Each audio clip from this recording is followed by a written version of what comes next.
Okay, it should be either copy or fill in the blanks or model, right? Or download or swipe or ethically steal, right? Because that's what people want. People want to sit back and do nothing. If you've been following this channel for a while, I've talked about why opt-in pages are great again, especially when it comes to combating this whole Facebook and iOS 14 update.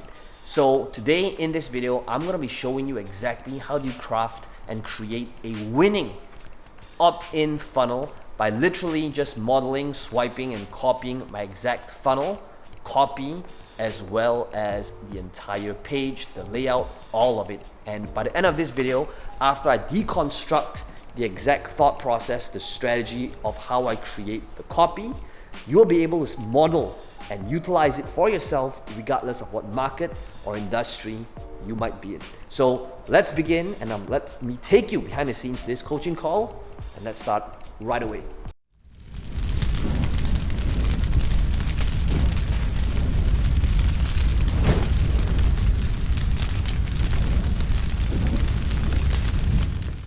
Please write down small tweak, big results. Okay, that's something that I'm always thinking about also when it comes to writing copy.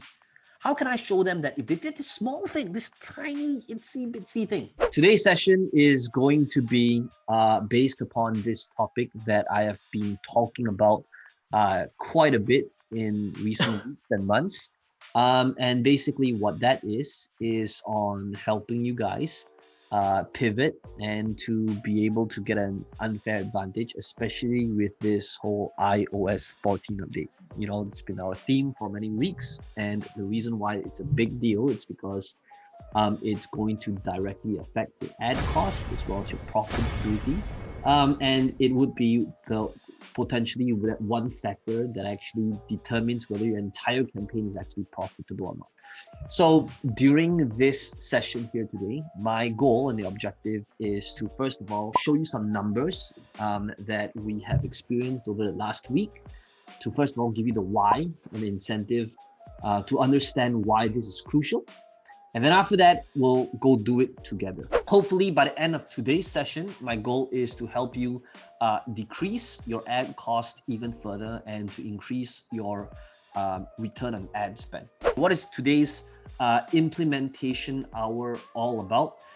It's all about this one thing, which is building up an effective landing page for a lead magnet, specifically when it comes to writing bullet points. Okay, now, what do I mean by bullet points? So you're gonna see that in recent weeks, we rolled out about 8 of these lead magnets right now in 2 weeks. Your ability to write bullet points is going to be in direct correlation to your conversion and the effectiveness of this page. It is because when you guys are good at writing bullet points, the application of it is not just on landing pages, but really in everything, in all types of copy, right? When do you use bullet points? You're utilizing bullet points in your emails, you're utilizing bullet points in your ads, you're utilizing bullet points on your sales pages, you're writing bullet points in your checkout pages, you're writing bullet points on your opt-in pages. Today, my goal here is to train you guys in not just thinking about how to write these bullet points. I'm going to give you the framework that I am utilizing to train my in-house team as well in terms of how to write copy and bullet points, as well as how you too can learn this skill even if writing is not your thing. Now, a typical webinar funnel pre-iOS 14 update would be this. Okay, so one of the things that we realized is that rather than sending ads directly to the webinar, which is what we've been doing for years, because of the iOS 14 update, like the cost to get a registrant and lead spiked significantly. So one of the things that we are doing and experimenting, and we're seeing amazing results, is rather than sending leads or clicks directly to the funnel, whatever funnel that might be, especially for a webinar funnel right now, we're sending them to an opt-in page first. So rather than sending people to this page direct, which is what we've been doing for years, where we noticed the cost of a lead, or a webinar registrant spiked up about 3 times. What we did was we created a landing page that looks like this. Okay, so above the fold, notice it's just the title, subtitle, right? Enter your details. So this is what is above the fold before a person scrolls. And below the fold is like super long form copy with all the bullet points, right? So because we did that, notice what happened. Okay, so what happened was this is just the one good pitch campaign. So they opted in, they landed on the landing page, which is pretty similar to this. And out of the 2,200 people that landed on thank you page, about 1,130 people, which is about half, opted in again for the webinar, right? So it's like, 2 times. So what does this mean? It means that on average, about half of the people that opt in for this ends up opting in for the webinar, right? So approximately 49% of people that ends up opting in for this ends up opting in for my webinar. This setup has worked for me. Sending traffic direct to the webinar has been something I've been doing for like more than 5 years, right? Ever since webinar was a thing. And this setup is no longer the optimal setup anymore, even though it worked for me, flawless for 5 years, right? Because of this update. I'm not going to go into like the technical details of like why, but let's just say that it's because now you are feeding Facebook more data, and the way the pixel is going to trigger is a lot quicker. First of all, what is our cost per webinar registrant? Let's say it's, $22 now. So it would be 1,000 divided by 22. That means that we would have 45 webinar registrants. But, forget about that for a second. We also had, right, 1,000 divided by the amount of cost per lead, right, which was $11. So $1,000 divided by 11, right? So 1,000 divided by 11, this would be 90 leads as well.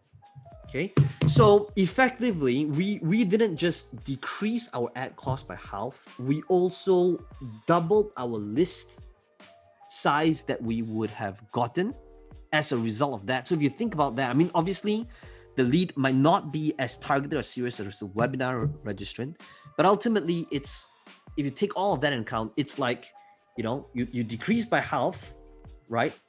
By 50%, but also we increased our growth of our leads by 50% as well. So I know it's not, you can't just, we double this and double this, but it's not exactly times 4, right? Because it's not, the same unit, but it's safe to say from here, it's give or take, about 4 times more powerful for, a typical apple to apple comparison, right? If you do kind of take like all factors into account. Over here, what we are going to be doing together is I'm going to walk you through implementation hour and importance of, bullet points and how you can do this, to create really good landing pages. Okay, so let's begin. Okay, so you'll notice that when it comes to our lead magnets, I've put things down to a process, and this process is something that can be replicated, but you first need to acquire this skill set first. I want to start off by first showing you this way of thinking. Okay, I would like all of you write down the power of 3. Okay, the power of 3. I believe that effective copy, it's kind of like music. Music, there's rhythm, right? And first of all, let me just say, I'm bad at music. I've got no rhythm, no groove. But copy has got this rhythm and flow to it. And when you use the power of 3, it just sounds good, right? So notice it says here, my little known secrets to selling online, influencing decisions, and closing the deal. Right? Sometimes I always think about like a very common thing that amateur copywriters do is they just give them the result to this one thing. But I always feel like it's this rhythm, right? Selling online, influencing decisions, and closing the deal. Copy these winning social media angles so that you can get more engagements, leads, and sales now, right? The power of 3. if you want to have a good, compelling thing that makes people take action, try to make it so that it's painless and there's no work involved. How do you make it sound that way, right? If something is done for you, right? So you will notice that our lead magnets, the words that you should be using, okay, please write that down. Okay, it should be either copy or fill in the blanks or model, right? Or download or swipe or ethically steal, right? Because that's what people want. People want to sit back and do nothing. Copy these social media angles so they can get more engagement, leads, and sales now, right?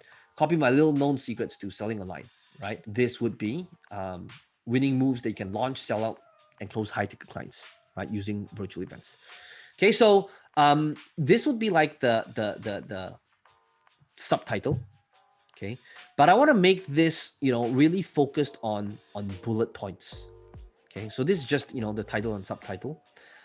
And here's how I like to think about to kind of wrap up this power of three. Okay, because you guys are going to do it together with me. So I was thinking, like, how do I make it sound interesting and engaging? So what do? I took a look at the best-selling authors out there during that time. So about 8 years ago, the person that was doing extremely well was Timothy Ferriss, and he had all of his books pretty much listed as #1 New York Times best-selling books.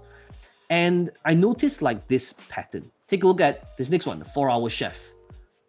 The simple path to cooking like a pro, learning anything, and living the good life. You guys starting to see a trend here? Do you think this guy here has put a lot of thought into putting, thinking about what goes on a subtitle of his books, right? They're all #1 New York Times best-selling books. Like, what is that, right? What does it mean to become superhuman, right? So you notice that, like, in previous, in past calls, I've always talked about like having that balance between tangible and intangible, right? If you've been on enough calls, you know that, that's something I probably say once in every 10 calls or so. So these two things, right? Escape 9 to 5 and live anywhere. People know what that means. It's tangible. Again, guys, it's not about just lead magnets. This is about messaging. This is what it would eventually go on your ads, in your sales videos, in your copy, in your lead magnets, on the design of your book, on the title of your webinar, right? This is highly applicable in any of these, platforms, right? So here's what I would like you to do. Just real quick, just think about, like, if it was 3 things, right? So notice what he normally has is like the simple path to result. Kate says the fail-proof system to transform lives, get results, and make more sales for your course. Okay, so what I like to do normally also is to go from like small to big, right? So if it's to transform lives, right, that's like the macro, right? It's the big thing. It's like the non-tangible thing, right? More sales is the micro. So normally what I like to do is I always like to start off the first payoff. Okay, guys, remember this. The first payoff should be something that they feel is extremely doable for them. That's easily understood, okay? So Kate, rather than starting off to transform lives, because now a person will be like, but I don't want to transform lives. I just want to be able to pay my bills at the end of the month, okay?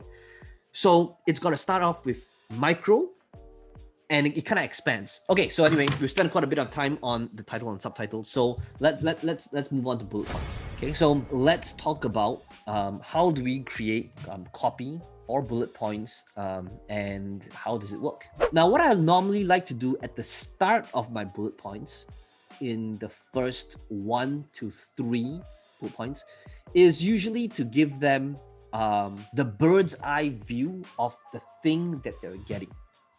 Okay, so notice how like this one's first, like a simple, straightforward checklist to run any profitable virtual event. No rah-rah, no fluff, just the essentials telling you exactly what you need to do, right? So it's like, bam, it's like straight away, big picture. So usually in the first few bullet points, you want to give them the why, right? Why this thing is going to be important to them. That's how you start off. Why you want to be able to utilize a good phone sales script to close more sales in backend. What most people fail to do is to write the second half of the sentence.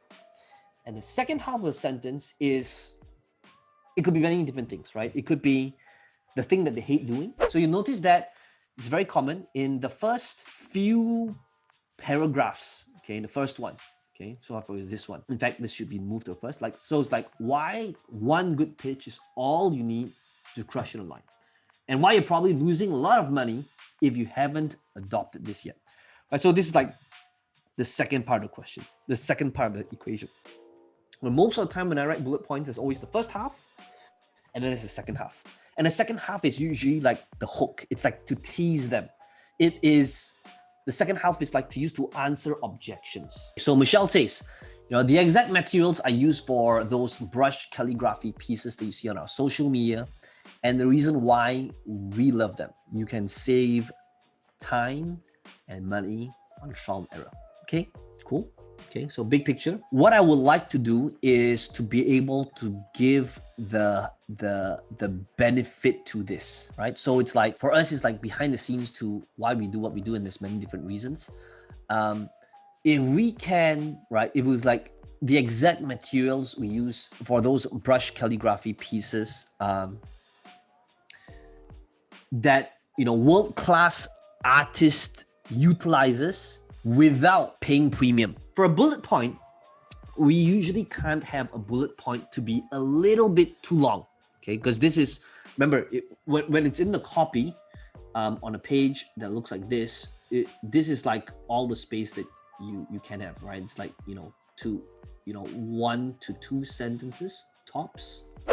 So what I always like to do, as I'm writing copy, I like to think about like the 3 important questions to ask, right? Which is like the what, the why, and the how. Every time I'm thinking about like which angle should I attack, I'm thinking about my good friend, what, why, how. So what, why, how is, do I want to attack utilizing the what it is, or why it's important, or the how? Okay, and sometimes I'm always kind of rotating between these 3 things. So I'm always, when I'm writing copy, I'm thinking, okay, so do I want to use a what next? Do you want to use a why next? Do I want to use a how next? And in most cases, I wouldn't say never, right? Never is a strong word. But I would want to see my team never repeat the same starting word back to back. So let's take a look at some of the ones that starts with how, right? How to get more people to engage and buy from you without being salesy, okay? Notice the next time how it's being used. How to create multiple open loops in your post that leaves your readers with so many questions that they have to click to get the answers, right? So I noticed, right? I never use how for the next few things again. And it's like how to turn readers into major sales before they even leave your funnel, right? So notice like the difference between like average and good copy. Average copy will always just have this first piece, right? Which is how to turn readers into sales, right? Average copy would be how we increase our webinar registrants, right? There usually is like 2 parts to it. The second part is the thing that makes them excited or curious or builds up anticipation or excitement. Hugh says, how to build trust with your clients, increase your confidence in working with you, and make them physically and emotionally safe to work on areas that you need to improve ease. Okay, very nice. Great attempt. Right, how to go beyond just exchanging information. Most of the time, people are not thinking about decoding emotions and intentions behind it, right? What is the benefit to this? Is it so that you can understand their true objections and close the sale? Here's the next framework that I'd like you guys to think about. How can you make it so that if all they did was to get your entire free thing, just to find out that one super simple thing, it's well worth their time, right? Is it that one sentence, that one template, that one step, that one simple hack, that one move, that one question, that one word that they need to be able to utilize in their storytelling? Okay, William says, how to attain simplicity and success, satisfaction in your life. Right, 99% of people do this wrong. Could be the one thing making them click. Tom says, the one simple text message that I use to get callbacks on a book more attention. Love it. Well, I hope you enjoyed the behind the scenes to this coaching call. If you enjoyed this video, let me know in the comments below what your biggest takeaway is. And as always, be sure to smash the like button. It does help the channel out a little bit. And to subscribe to this channel if you want to be notified of future videos just like this one. Now, some of you asking me, how can I be part of this process? How can I ask you questions? How can I have you coach me or mentor me? We want to make sure that we are working with the people that's the right fit. You'll need to fill up a form. There's a link right below this video. Somebody on my team might give you a call to interview you to see if they're right fit for each other. And if you want to apply and see if you're a good fit, then all you need to do is click on this link in the description box below and my team will be in touch with you.